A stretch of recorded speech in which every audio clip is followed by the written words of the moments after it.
Olá, pessoal, sejam bem-vindos a mais uma aula do nosso canal de língua portuguesa para concursos. Eu sou a professora Daniele Alves e agora nós vamos resolver questões sobre a banca IDIB.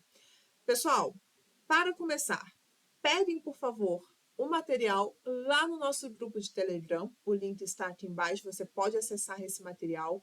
Segunda coisa, já se inscreva aqui no nosso canal para não perder nenhuma informação, ative os sininhos e deixe o seu like para saber que você está gostando. E deixe aqui nos comentários se você já ouviu falar dessa banca ou se você está estudando para este concurso, para um concurso organizado pela banca IDIB. Vamos lá. Primeira questão desta aula diz o seguinte: na oração, pagou e reinicia as investidas nas araras. A forma verbal reinicia apresenta um comportamento sintático específico em relação à transitividade verbal. Sobre isso, assinale a alternativa correta. Letra A. A palavra reinicia é transitivo indireto, pois demanda um complemento regido pela preposição nas, estabelecendo relação semântica de destino. Gente, vamos lá. Reinicia algo, né? Então, quando a gente quer saber o complemento do verbo, a gente faz a pergunta o quê? E notem que a pergunta está sem preposição. Eu já consigo indicar qual é o meu objeto sem o uso da preposição. Sendo assim, eu não tenho um verbo transitivo indireto, porque não precisa de preposição obrigatória. E nem mesmo. E ainda que em algum contexto seja iniciado, seja regido com alguma preposição, neste contexto aqui, não está. Sendo assim, letra A não é o nosso gabarito. Letra B, é intransitivo. Não, gente. Por quê? O verbo intransitivo é aquele que não precisa de complemento para o seu sentido, para a construção do sentido do verbo. E a palavra reinicia precisa, por quê? Pagou e reinicia. Gente, se eu parar a minha informação ali, eu consigo entender o que está sendo dito? O verbo reiniciar tem sentido completo ou eu preciso indicar o que está sendo iniciado? Eu preciso dessa indicação do o que, certo? Sendo assim, não pode ser intransitivo. Letra C. É transitivo direto, pois exige complemento sem preposição. Até aqui, ok. Sendo as investidas o objeto direto da ação expressa pelo verbo. Vejamos. A primeira parte, ok, transitivo direto. E por quê? Porque exige complemento sem preposição, certo? Agora vamos ver a segunda parte. Sendo as investidas o objeto direto da ação. Voltando lá ao trecho. Pagou e reinicia as investidas nas araras. Pagou e reinicia o quê? As investidas. Então, de fato, as investidas é o nosso complemento e nas araras é o local onde isso acontece. Sendo assim, letra C, a princípio, nosso gabarito. Letra D, é de predicação dupla, funcionando como transitivo direto e indireto simultaneamente. Não, por quê, gente? Reinicia algo. Esse em algum lugar ali não é necessário a regência, indicar onde está sendo reiniciado não é uma situação obrigatória, é uma circunstância. Então, aqui esse nas araras não é complemento de reinicia, está só indicando o local onde isso acontece. Aliás, o local onde as investidas acontecem, beleza? Então, não é o que queremos. Certo? Beleza. Número 2. No trecho, em Minas, não há como prever quem realmente decidiu levantar voo. As movimentações são sempre ruidosas, peculiares daqueles que acabaram de pousar. O travessão foi empregado para. Então, aqui a gente precisa indicar o motivo de ter esse travessão. Letra A. Indicar um comentário explicativo que acrescenta uma informação sobre a ideia principal, funcionando de maneira semelhante a um parêntese. Gente, o travessão, ele indica fala, pode indicar explicação, informação complementar,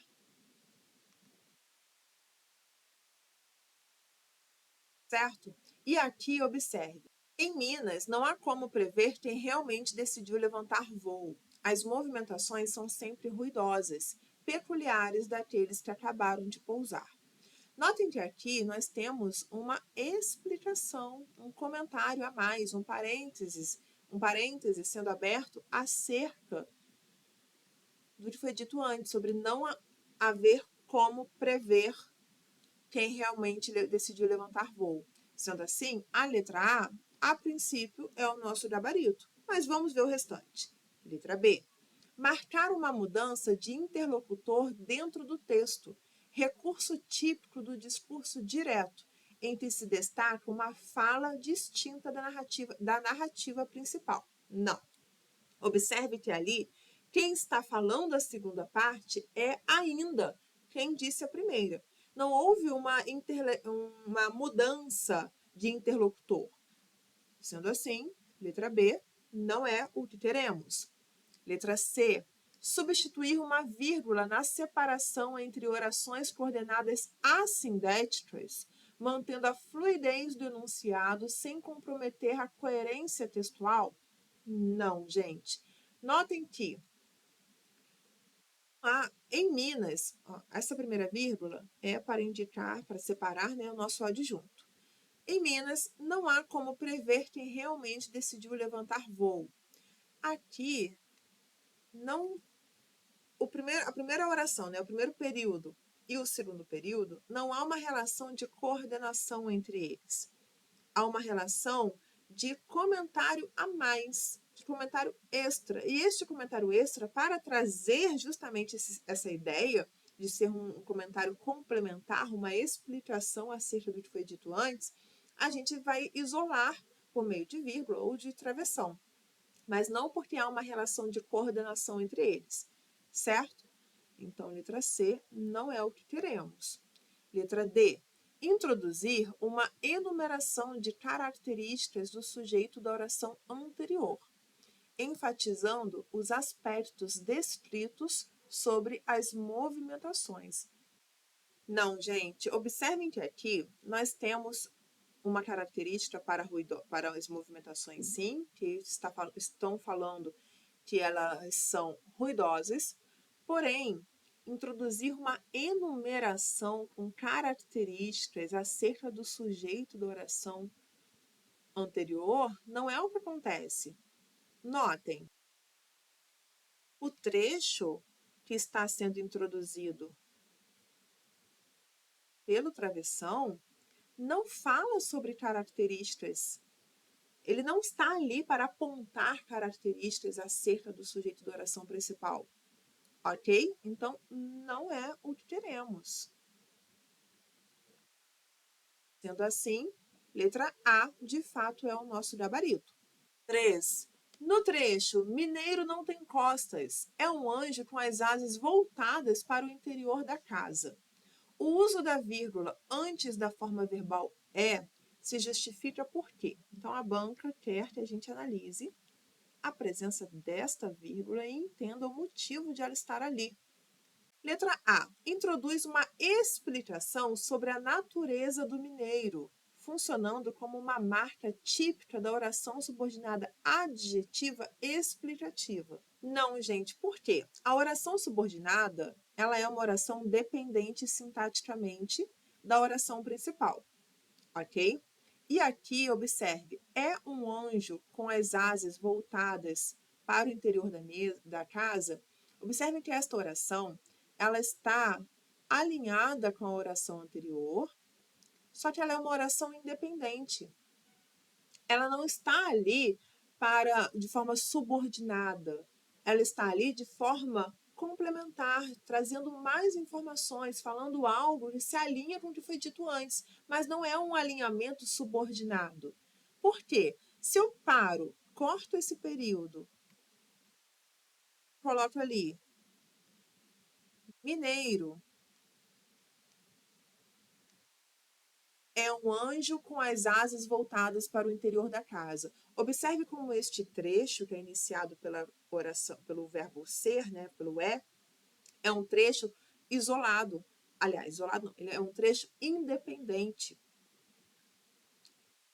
São dois períodos que foram unidos de forma coordenada. Quais são as informações? Mineiro não tem costas. Ponto. Mineiro é um anjo com as asas voltadas para o interior da casa. Ponto. Para eu não precisar ficar repetindo a palavra mineiro, uma vez que os dois períodos, né, as duas informações falam sobre o mineiro, eu não preciso ficar isolando elas, separando elas e repetindo o termo mineiro. Eu posso simplesmente juntá-las dentro de um período coordenado, já que ambas falam sobre o mesmo assunto. Sendo assim, eu não tenho uma relação de subordinação, eu tenho uma relação de coordenação entre esses períodos. B. Indica a omissão de um conectivo que estabeleceria uma relação causal entre as duas orações, conferindo maior fluidez ao texto. Gente, aqui não há uma relação de causa entre a primeira oração e a segunda. Esta segunda oração não é uma causa em relação à primeira. Eu não estou falando uma causa do porquê o mineiro não ter costas. Não há relação entre elas de causalidade, certo? Então, aqui não é a letra B. Vamos ver a letra C. Separa orações coordenadas, sim, como eu já havia mencionado. Assindéticas. Por que assindéticas? Porque não possuem conjunções que unam as duas. Unindo duas declarações independentes que mantêm uma relação de sentido dentro do mesmo período. Perfeito. Então, aqui, a vírgula que foi usada para unir as duas declarações, as duas informações. Mineiro não tem costas, ponto. Mineiro é um anjo com as asas voltadas para o interior da casa, ponto. Aí, essas duas declarações foram unidas dentro de um mesmo contexto, porque falam sobre a mesma coisa, possuem sentido, possuem correlação semântica, né? O sentido geral, o contexto geral é igual, se complementam. Sendo assim, perfeito. Letra D. Destaca um aposto explicativo. Não, não é aposto explicativo. Nós não estamos explicando nada em relação à primeira oração. Letra C é o nosso gabarito. Continuando, pessoal, número 4. No trecho, tem uma grande dificuldade para virar as costas e se desvencilhar da acolhida. A ausência do uso da crase em as costas deve-se ao fato de que, letra A, o termo costas é um substantivo plural feminino sem determinante antecedente e a regência do verbo virar impede o uso simultâneo da preposição a e do artigo definido. Bom, na letra A banca fala sobre regência, fala sobre artigo, sobre substantivo. Vamos analisar isso dentro da frase. Virar. Virei algo. Certo? Virei o bule, virei o copo, virei, sei lá, as costas. Então, virei algo. Perceba que aqui não foi exigida a preposição, certo? Aí eu virei o quê? Virei as costas. O termo costas, ele é um substantivo e ele está sendo determinado pelo artigo as. A banca fala que é um substantivo no plural. Ok. Só que sem determinante. Não, ele está com determinante. É um determinante que é o as. E ainda fala, a regência do verbo virar impede o uso simultâneo da preposição a e do artigo definido. Até aqui é até ok, porque a regência do verbo virar não pede a preposição a. Só que dizer que é um substantivo de sem determinante, errado. B. A locução prepositiva para já contém a preposição necessária à construção do sentido da oração, impossibilitando a junção com o artigo definido feminino as. Na letra B, a banca já começa errando, chamando a preposição para de locução prepositiva. Não, não é locução prepositiva. E aí fala, já contém a locução prepositiva para, já contém a preposição necessária à construção de sentido da oração, impossibilitando a junção com o artigo definido feminino as. Tá, o para, ele já não tem a junção mesmo com o artigo, tá, gente? Se a gente utilizar, vão ficar separados. Para as meninas, por exemplo. Mas o erro maior é o chamar de locução, ok? Letra C. A palavra costas, apesar de ser feminina, é um substantivo plural que não admite a fusão entre a preposição a e o artigo definido as, tornando o uso da crase gramaticalmente inadequado. Errado, gente. Por quê? Notem que aqui fala tudo certinho. É uma palavra feminina, mas fala que por ser um substantivo no plural, não admite a preposição do a com as? Não. Haveria problema se tivesse costas, por exemplo, e este a aqui estivesse no singular, porque este a no singular demonstraria que se trata de uma preposição apenas. E para ter a crase, a gente precisa da preposição a junto com o artigo, seja ele no singular ou no plural. Se ele está aqui, só o a sozinho, só o a no singular, perdão, e costas no plural, significa que não temos o artigo, já que o artigo concorda em gênero e número com seu substantivo. Se esse a está sozinho, aí não poderia haver crase, mas não é o caso, tá? Sendo assim, letra C está errado. Por quê? Não temos a preposição a, uma vez que o verbo virar não pede a preposição a. E segundo, que o fato de a palavra estar no plural não é regra unânime de não aceitar crase. É só em casos específicos. Letra D. O artigo definido feminino as já está presente antes do substantivo costas, mas a preposição a não é exigida pelo verbo virar, impossibilitando a fusão que gera crase. Perfeito. Ó, o as está acompanhando a palavra costas, mas como não temos a preposição a, não temos também a crase, certo? Então, a letra D, gabarito. Perfeita. Número 5. No trecho, a impressão é que a despedida renova os créditos das palavras.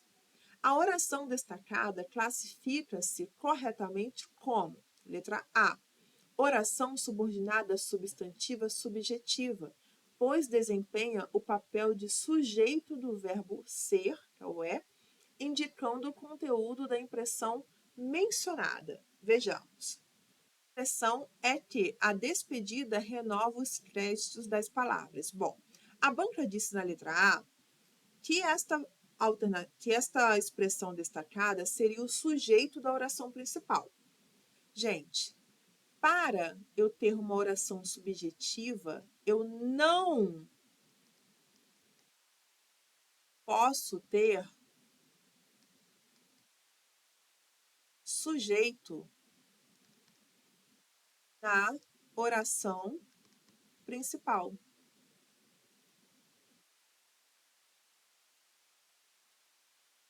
Minha oração principal já tem um sujeito, para que eu vou enfiar mais um sujeito nela? Para que eu vou dizer que a oração seguinte, a oração subordinada, é sujeito? Não, a minha oração principal já tem o sujeito dela, deixa ela quietinha, ok? Então, aqui eu não posso considerar que esta oração subordinada é subjetiva, porque para ela ser subjetiva, ela estaria exercendo a função de sujeito. E a minha oração principal já tem um sujeito, que é a impressão. Letra B.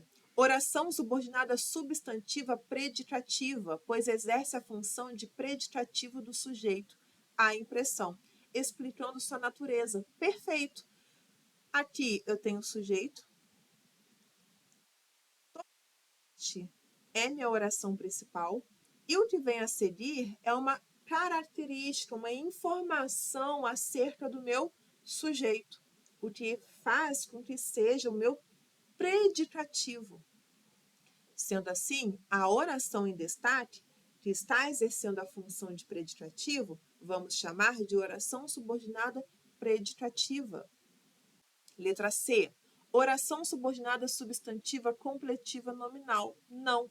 Para ser completiva nominal, eu preciso de duas coisas. Uma, que tenha preposição. E duas, que esteja completando o sentido de um nome.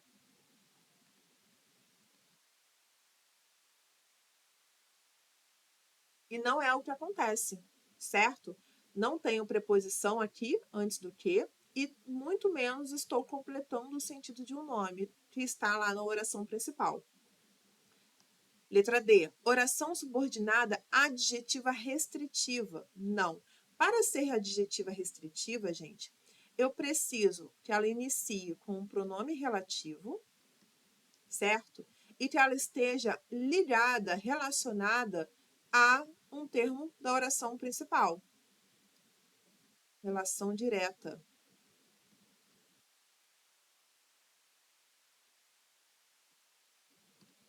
E aí, quando a gente analisa a oração em destaque, lá no enunciado, temos a seguinte situação. Este que, ele é uma conjunção integrante.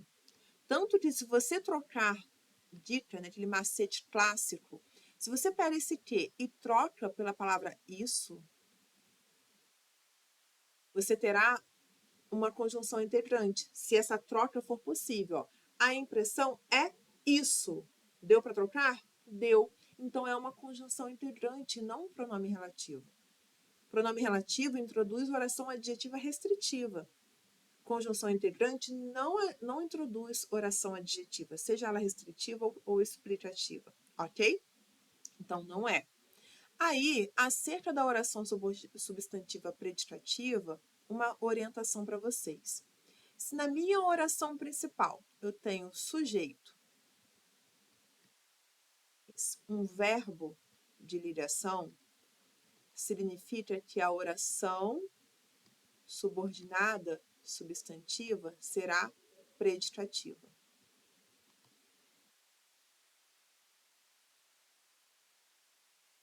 E notem como esta construção que eu falei, sujeito mais verbo de ligação, é justamente o que nós temos aqui na oração principal.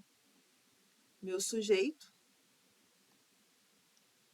a impressão, junto com o verbo de ligação ser. A impressão é. Sujeito mais verbo de ligação, a oração subordinada será predicativa. Certo? Letra B, o nosso gabaritou.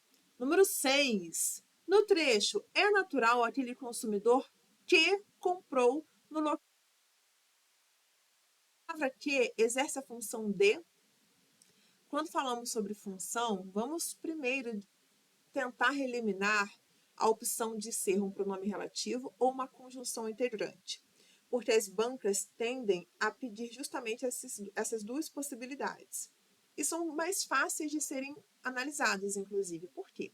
O que, quando der para trocar pela palavra isso, quando a palavra que e todo o restante der para trocar pela palavra isso, será uma conjunção integrante.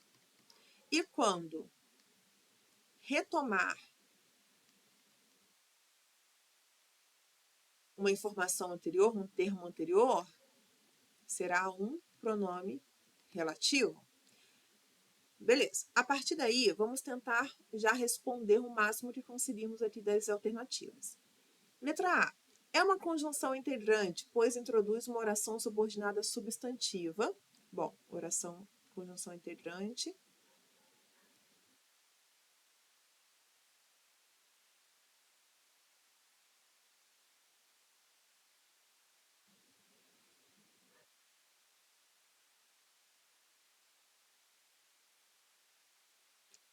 Então, desses dois aspectos, vejamos dentro do contexto. É natural aquele consumidor que comprou no local comprar de novo. Vamos tentar trocar pela palavra isso. É natural aquele consumidor isso. Faz sentido? Essa troca é possível? Não, né, gente? Não é possível. Agora, vamos analisar. Esse que retoma alguém? Retoma algum termo? Retoma alguma informação anterior? É natural aquele consumidor que comprou. Quem comprou? O consumidor. E este que alinha essa informação, retoma essa informação e liga ela ao verbo comprar. Então, se eu estou realizando uma retomada, é um pronome relativo, certo? Ok, a partir dessa informação, vamos responder aqui. Conjunção integrante, já vimos que não é. Não deu para trocar pela palavra isso. Pronome relativo, opa, a princípio sim. Pronome demonstrativo, não. Conjunção subordinativa causal, também não seria, mas vamos deixar em stand-by? Vamos voltar para a letra B. Pronome relativo, pois retoma o termo consumidor e introduz uma oração subordinada adjetiva restritiva. Perfeito. Por quê? Estou retomando o consumidor, como eu mesma já havia dito para vocês. E está introduzindo uma oração subordinada adjetiva restritiva? Sim. Por quê? Que comprou no local comprar de novo, este que comprou no local está restringindo o tipo de consumidor. É todo consumidor que comprará de novo? Ou eu estou me referindo a todos os consumidores? Não, estou me referindo àqueles que compraram no local. Então, eu estou restringindo o sentido de consumidor, certo? Se eu estou restringindo, é uma oração adjetiva restritiva. Letra B, o nosso gabarito. E agora, última questão desta aula. Vejamos. No trecho, então, aproveita para prolongar o convívio ao máximo possível e fazer estoque de afeto num único encontro. A palavra encontro é formada por derivação regressiva. Assinale a alternativa em que a palavra em destaque também foi formada por esse processo e por esse mesmo processo de derivação. Bom, gente, o que é o processo de derivação regressiva, né? É quando nós temos um termo, um verbo, por exemplo, e vamos cortar uma parte deste termo para torná-lo um substantivo. Por exemplo, dançar, que vira dança, e aí a gente corta esse R. Pescar, corta esse R, vira pesca, e assim por diante. Este é o processo de derivação regressiva, que é diferente da derivação imprópria, por exemplo. Vamos procurar a alternativa em que isso acontece. O que ninguém sabe é que ele odeia a Deus. A Deus é uma palavra que indica um aceno, né, uma despedida. E não é derivação regressiva. Nós não estamos regredindo, cortando nenhuma palavra para formar o substantivo a Deus. Então, não é a letra A. Ou talvez porque o mineiro divida o papo em 2 turnos. Para B, gente, observem que temos a palavra divida e aqui é um verbo que continua sendo verbo. Não há a derivação de um verbo para um substantivo. Tampouco o corte deste verbo para que isso aconteça. E desenlaces são quebrados pela urgência. Gente, ó, urgente. Urgência vem de urgente, né? E aqui a gente teve uma alteração no sufixo para formar essa nova palavra. Então, uma derivação sufixal não é o que queremos. D. Assim, ninguém reclamará da demora. Ó, demora vem de demorar. E aí a gente corta esse R e forma o substantivo. Demora. Sendo assim, letra D é o nosso gabarito. Certo, pessoal? Ótimo! Vejo você no nosso próximo vídeo, nossa próxima aula, e já aproveite para colocar nos comentários qual seria o outro tema ou outra banca que você gostaria de ver por aqui. Te vejo na próxima!